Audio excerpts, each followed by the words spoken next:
Imagina só, você acha que conhece Mufasa, certo? Mas sua origem esconde grandes e incríveis segredos. Eu sou a Jéssica e sejam bem-vindos aqui no canal. E o filme começa nos mostrando que Simba está todo feliz, olhando para a savana e celebrando a continuidade do legado de seu pai, Mufasa. Ele e Nala estão esperando mais um filhote e a vida segue em alegria no reino.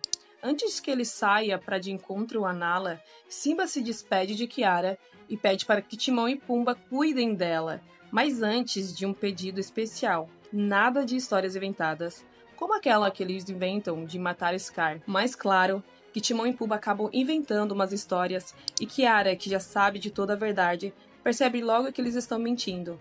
A situação fica mais tensa quando o céu escurece e começa a trovejar. Kiara, bem assustada, se vê frente a frente com medo. É a hora que Rafiki aparece e, vendo medo nos olhos dela, diz que até os grandes reis têm medo.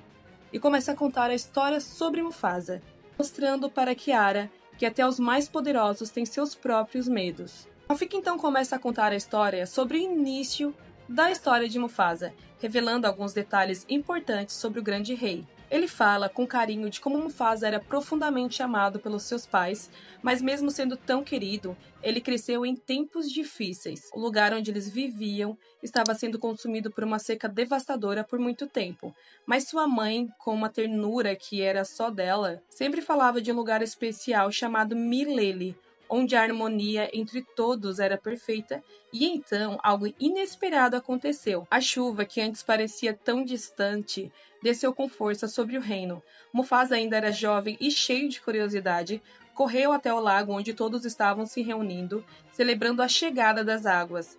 Mas a chuva foi tão intensa que o lago começou a encher de maneira bem assustadora, e o pequeno Mufasa, sem entender o que fazer, não conseguiu escapar da força crescente da correnteza.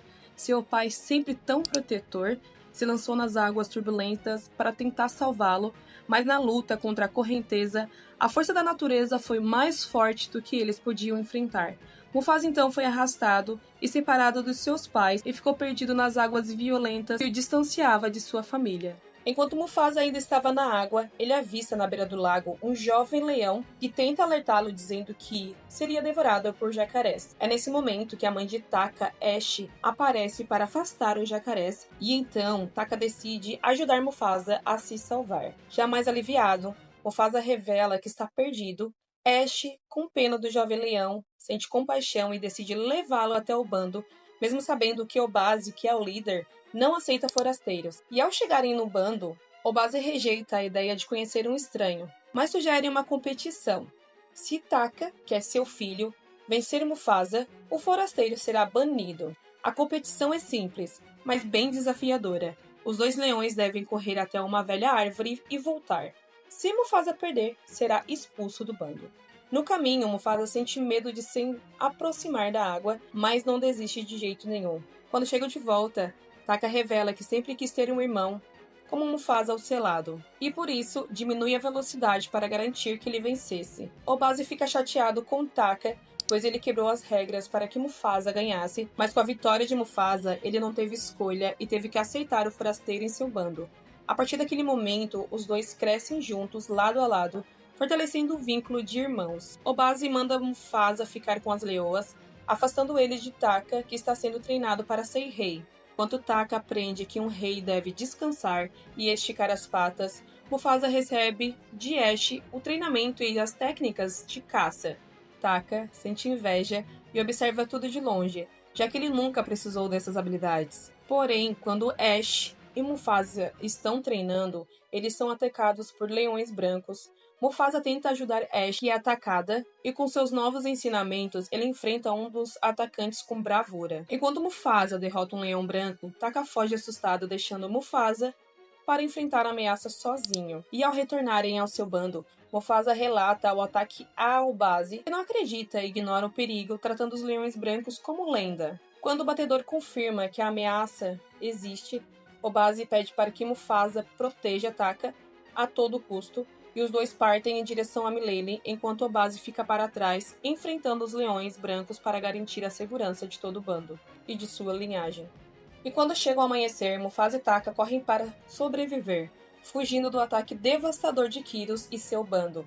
Obase e suas leoas são dizimados na batalha e a perseguição se intensifica. Os dois leões correm pela floresta, tentando se manter à frente das leoas de Kyros, que não dão trégua. Eles encontram uma cachoeira, mas Mufasa, ainda com medo da água, hesita em pular. Kyros, implacável, aparece e acusa Mufasa de ter matado seu filho, desafiando-o. É neste momento que Mufasa se revela como filho de Obase, e com coragem diz que vai proteger Taka a todo custo. Porém, eles se jogam na cachoeira, arrastado por Taka para a água. E juntos eles conseguem escapar da ameaça de Kyros, mas ainda estão perdidos na floresta.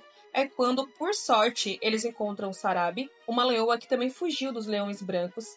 Ela conta que seu próprio bando foi atacado e que estava procurando por sobreviventes.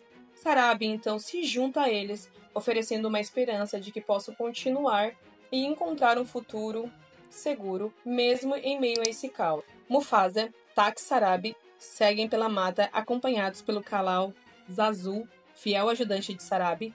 Durante essa caminhada, Mufasa menciona que estão indo para Milele, mas Sarabi não acredita, dizendo que esse lugar não passa de apenas um mito. Ainda assim, decide seguir com eles para não ficar sozinha. Já no meio do caminho, eles encontram Rafiki, que é um mandril bem misterioso. Ele revela que foi expulso de seu próprio bando por suas visões que assustavam os outros. Os leões ficaram bem desconfiados, e Mufasa pergunta se ele já esteve em Milele. Rafiki sorri e responde que sim, em seus sonhos. Mesmo sem confiar totalmente no mandril, o grupo continua sua jornada, agora com um novo e enigmático companheiro. Já naquela noite, Mufasa é atormentado por pesadelos, revivendo tudo o que aconteceu até ali. Ele se afasta um pouco do grupo e Rafiki percebe. Com seu jeito enigmático, o mandril diz para ele se acalmar, pois a jornada ainda reserva desafios, mas também respostas. Pela manhã, o grupo segue viagem e chega à beira de um enorme penhasco. Sarabi logo sugere que eles deem a volta para evitar os riscos e chegar a Milele com segurança. Mas, ao olhar para o abismo, Mufasa se lembra da canção que sua mãe cantava para ele. O trecho falava sobre exatamente atravessar entre o abismo. Sarabi hesita, mas Mufasa argumenta que as leoas brancas ainda estão os caçando, e se perderem tempo dando a volta, podem ser alcançados.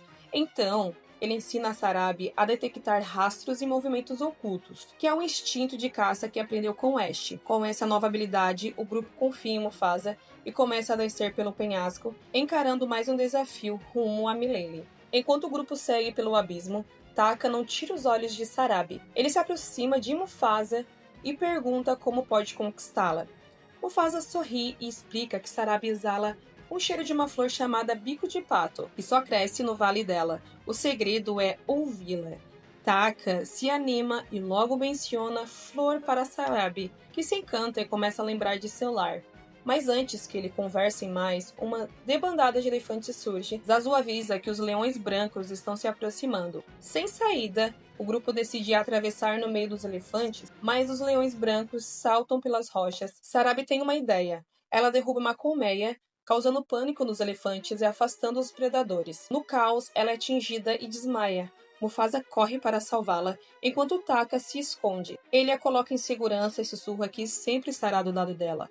Ao despertar, Sarabi pergunta o que aconteceu, e Mufasa diz que foi Taka quem a salvou. Sarabi sorri para ele e o grupo segue viagem, agora rumo às montanhas. Ao chegarem à montanha, Mufasa conversa com Rafiki sobre suas visões. Enquanto isso, Sarabi escuta algo familiar. A mesma frase que ela ouviu quando estava desacordada. Eu estou aqui. Intrigada com aquilo, ela questiona Mufasa sobre quem realmente a salvou na debandada. No início, ele hesita bastante, mas Sarabi percebe a verdade. Só ele teria essas habilidades para resgatá-la. E sem saída, Mufasa confessa, e mais do que isso, ele revela que também está apaixonado por ela. Os dois compartilham um momento especial, cantando sobre o sentimento que cresce dentro deles. Porém, sem que percebam, Taka está observando à distância. Seu olhar se enche de mágoa e traição, e movido pelo rancor, ele se afasta e, sem querer, despenca do penhasco, caindo em direção aos leões brancos. Lá, consumido pela dor, ele faz um pacto sombrio com Kyros. Ele abrirá caminho até Milele e trairá Mufasa. Em troca, Kyros terá sua vingança.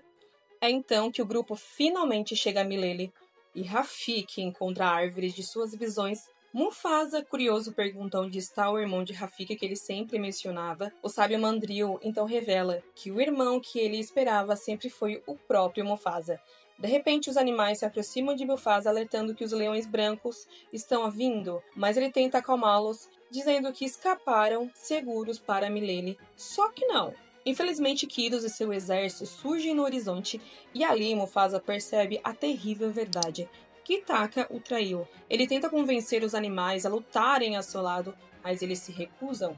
Dizem que não foi a luta deles que trouxe os leões brancos até ali, e que foi Mufasa.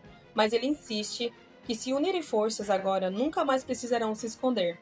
E antes que ele possa dizer algo mais, Kyrus avança sobre ele. Enquanto isso, Sarabis, Azul e Rafiki correm para reunir mais forças. A luta é intensa, Mufasa é lançado para um abismo e clama por ajuda. Acima dele, Taka observa e desce. Quando Kyrus está prestes a dar um golpe final, é que Taka aparece e interrompe. É nesse embate que ele ganha a cicatriz que marcaria para sempre. Mufasa e Kyrus caem na água e, usando as suas habilidades, Mufasa percebe uma rocha vindo em sua direção e empurra contra Kyrus, selando o seu destino. Ao emergir exausto, ele é resgatado, primeiro por Taka e depois por Sarabi, que estava o esperando. Mufasa emerge da água e, para sua surpresa, é saudado por todos os animais como rei. Mas ele se recusa esse título, pois não tem sangue real. No entanto, Milele está unida e grata pela coragem de Mufasa. Rafiki então diz que um rei não é definido pelo seu sangue, mas por suas ações. E é assim que Mufasa aceita o destino. De repente, um cheiro familiar desperta algo dentro dele. Ele corre sem acreditar, e ali diante de seus olhos está sua mãe, de quem foi separado ainda filhote. Enquanto isso, Taka se aproxima, arrependido, mas Mufasa, ainda magoado, não consegue chamá-lo pelo nome. Em resposta, Taka rejeita sua própria identidade e se renomeia como Scar, carregando a marca de sua traição. Com Milele em paz, Rafiki encerra essa história, dizendo que Mufasa agora é um verdadeiro rei e vê o ciclo da vida seguir em curso. Sem medo da tempestade, Kiara avista seus pais de longe, chegando, e ela corre para abraçá-los. Sua mãe então revela que ela tem um novo irmãozinho. A pequena Leoa sorri e promete que vai protegê-lo e contar a ele histórias de grandes reis. Esse foi o filme O Rei Leão de 2024. Espero que tenham gostado da narrativa. Te vejo no próximo filme aqui no canal, no próximo resumo.